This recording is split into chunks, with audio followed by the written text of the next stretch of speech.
Welcome to the experimental video for the synthesis of isomer B of potassium cobalt IDA. Start by collecting approximately 500 ml in a 600 ml beaker for your warm water bath. Next, the collection of the potassium hydroxide, the aminodiacetic acid, the cobalt chloride, as well as the homogenization of all these solutions are exactly the same as you did for isomer A. Hence, we will not show it and repeat these steps again here. The only difference is now you will do it on the warm water bath. Remember to quickly grind your pellets fine to ensure that there is no moisture absorption. In this practical, this experiment, you will use 28 milliliter of water instead of 6.5 milliliter of water. Again, it's approximate the volume of your solvent. It's not an exact measurement. You do not need to work too precisely. And you can transfer this time using the complete amount of water because you're working with a lot more. Then remember, you always need an homogeneous solution before you add any of the other reagents. And you will add your agents subsequently. So first potassium hydroxide in water, aminodiacetic acid, and then your cobalt chloride, which will finally result in a deep red or a deep wine red solution.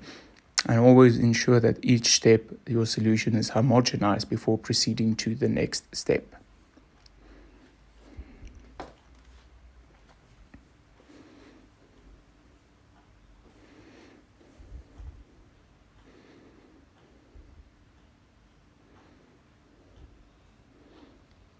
Perfect.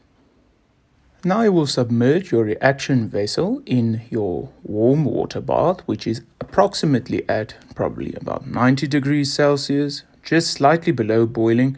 Preferably your hot plate is turned all the way up so that your reaction mixture will be kept at 80 or above 80 degrees Celsius. That is what your thermometer is for you to monitor your reaction temperature.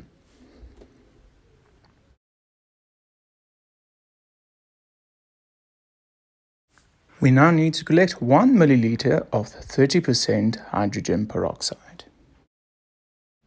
Monitor your reaction mixture to ensure that once it gets to 80 degrees Celsius and above 80 degrees Celsius, that you are ready to add your 30% hydrogen peroxide solution, your 1 milliliter of that. Only then does your 45-minute starts or your 45-minute timer starts after you started adding your 1 milliliter of hydrogen peroxide solution. Always ensure that you add it drop-wise because this is quite a vigorous reaction once again, and if it were to boil over, you would have to restart the whole reaction.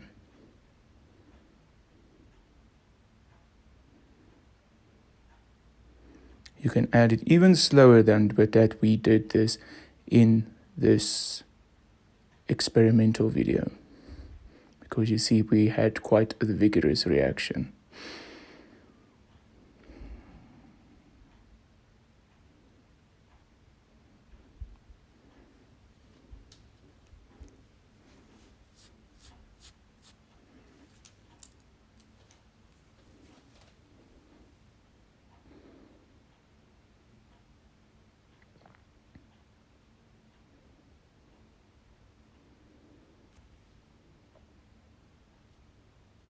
Once 45 minutes have passed, switch off your hot plate at the hot plate itself and also at the wall socket, and remove your flask from the beaker.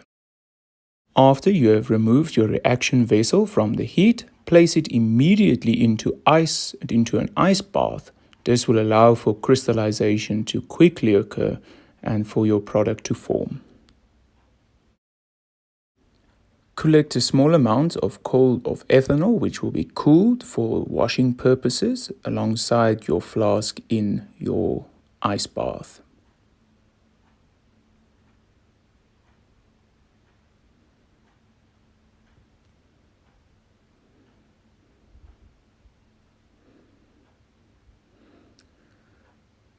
Remember to always swirl your flask before pouring it into a Bochner funnel.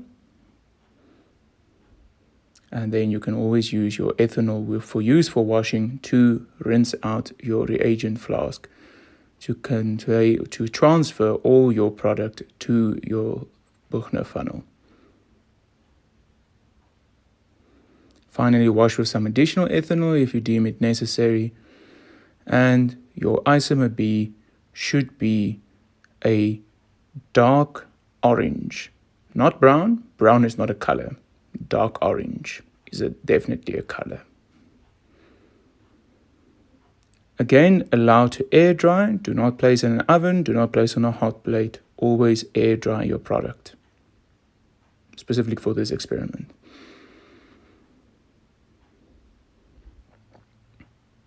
As always, remember to use your waste beakers, your specific waste beakers indicated for this experiment and for the different steps, as well as your towels and your gloves.